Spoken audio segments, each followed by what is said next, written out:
Is push-pull or standard recovery better? The short answer to that is it depends on your situation. In some cases, you may not be able to use the standard or the push-pull recovery method. And then all that leaves you with is like a standard type of recovery. And by standard, here I would define that as like direct recovery. Okay, so in a lot of the material I write and I talk about, I'll say push, pull, or direct instead of standard. Standard isn't a bad way to say it. I've taken to using the term direct just to give it a little more distinction. What are the differences between those? It changes how we are using the refrigerant to move itself with a recovery machine. That's a very vague, kind of weird answer. So essentially with direct, that is a traditional style of recovery. Okay, so this would be an example of a direct. In this particular example, we're using a G5 twin, and we are pulling off of this tank and just pushing directly into our chiller. And now this particular case we're charging. It doesn't really matter whether this is charging or recovering. And if you didn't know, you can use recovery for charging. We can talk about that more in a few, but that's just in case you hadn't been presented with that type of theory or thought process before. It's an extremely effective way to quickly get the charge in the machine and get the complete charge and not have to do the whole suction charge thing like you would think about if you had only done light commercial residential type work. That's not really something we consider. At least that was never something I learned until I got into the heavy side. Well, you use it to pull the refrigerant out, why not put it back in? That's a good idea. Anyway, so right here we're charging. So this would be what I would consider direct. It's coming straight out of the tank into the machine and then into the chiller. This would be a push-pull. So what we've got going is this is a York YK centrifugal. Our liquid charging port is down here at the bottom, and it is coming up into this cylinder here. I am charging in this particular case. There's a vapor port right here behind this recovery machine. So what I've done is I've connected a line from that vapor port into the recovery, coming out of the recovery and going into this first cylinder on the vapor line. Coming out of the vapor or out of the liquid line, going into the next tank. Now you don't have to do this whole series thing, okay? So let's just ignore this part for now. And let's just simplify this too. We're pulling vapor out of the chiller. We're pushing that vapor into our tank. And then that tank is pushing the liquid out the bottom through the dip tube back into the chiller through its liquid. So this would be an example of a push-pull. Recover or charge, you just flip the hoses the other way, right? So in the direct recovery example, your outlet of the recovery machine goes to the tank instead of to the chiller, right? And in this particular case, if we were to do a recovery, instead of pulling vapor from the from the chiller, we would pull vapor from the recovery cylinder. And then we would push the vapor into the chiller to push the liquid out.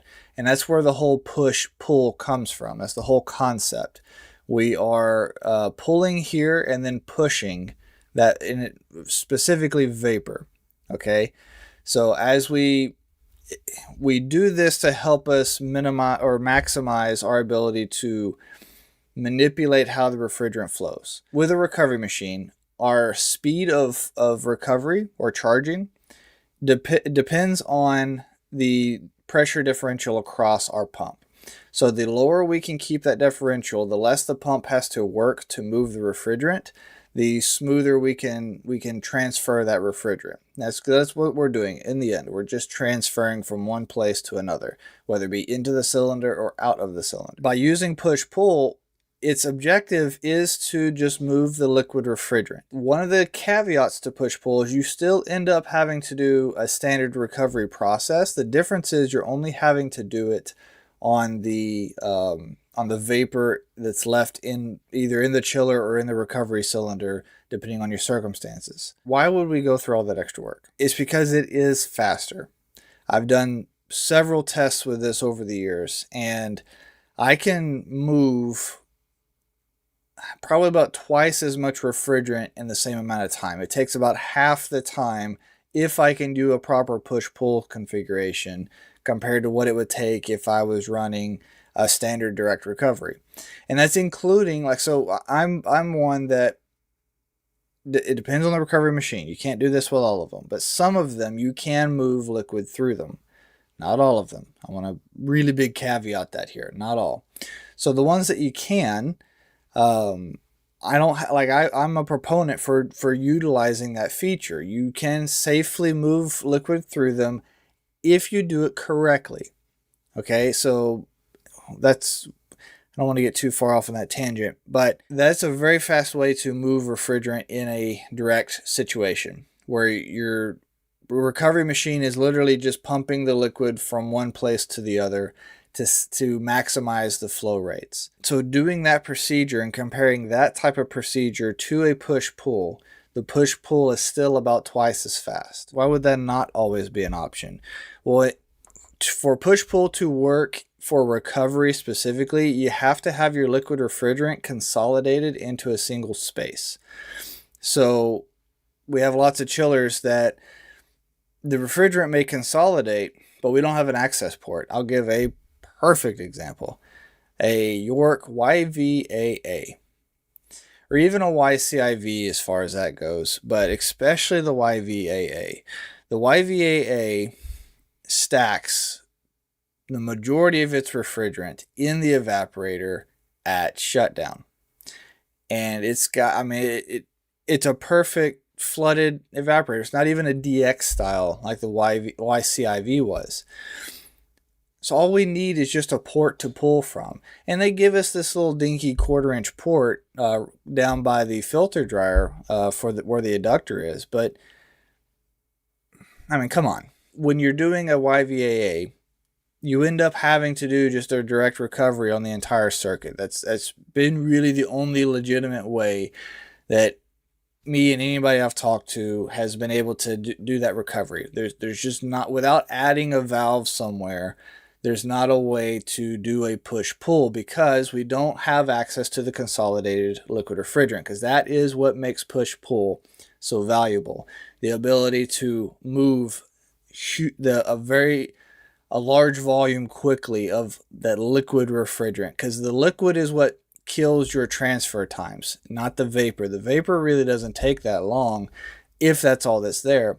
But when you've got pockets of liquid scattered throughout the machine and you're having to boil all that liquid off in order to do the recovery, which is what a standard recovery would end up being, it takes freaking forever. So if it is an option, push-pull will save you time. If you're not already in Chiller Academy, I'd really encourage you to go check it out. Just think about it, right? This is what I do full-time. I've committed, I've stepped out of the field, committed my career to this going forward. This is what I've always wanted to do, and to be able to educate, help others, and grow, and help this industry take steps forward. So chilleracademy.com, like I'd love to be able to work with you over there. We've got a community page. All the lessons have a comment section. That's what I spend a lot of my day doing. If I'm not working on the lesson material itself, then I am in the comments and I'm trying to respond to those as fast as I can, in addition to helping you through email and otherwise. So love to be able to work with you. For all of those that are in the academy, y'all are doing some great work out there. Keep it up. I really appreciate the support and the feedback that you've given.